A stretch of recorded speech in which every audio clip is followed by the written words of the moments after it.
Singing by Santosh Karna.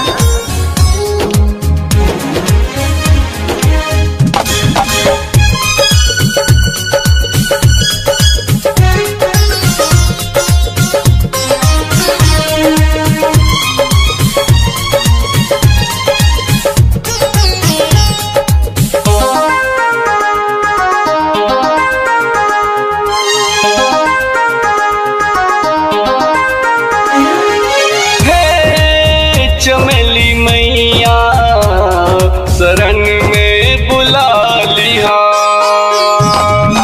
हे चमेली मैया शरण में बुला लिया। भक्तन के अपने मैया, भक्तन के अपने मैया दर्शन दिखा दिया।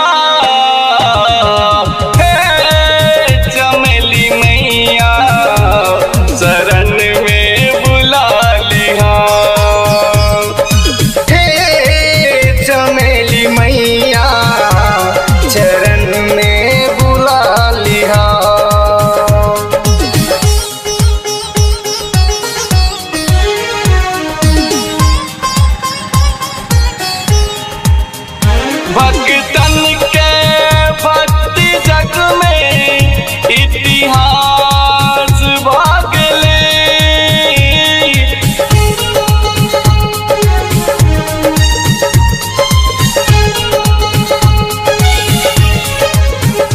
भक्तन के भक्ति जग में इतिहास भागले।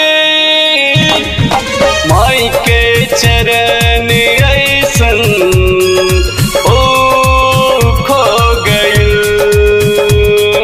माई के चरण ऐसन ओ खो गइल।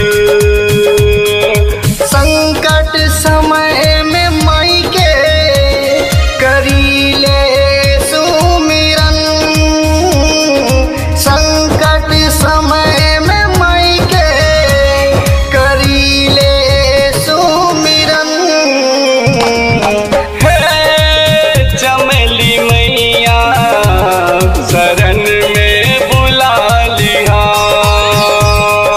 हे चमेली मैया शरण में बुला लिया। प्रेम से बोलिए चमेली मैया की।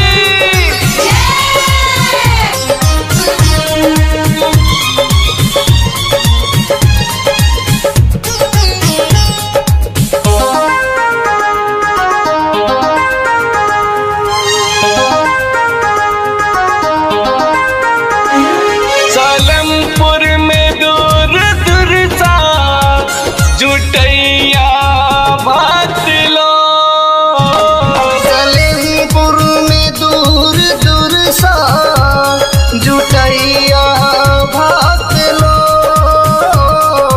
दुखी सा मरल दुखिया बिनती कर कल जोड़, दुखी सा मरल दुखिया बिनती कर कल जोड़। ऋषि संतो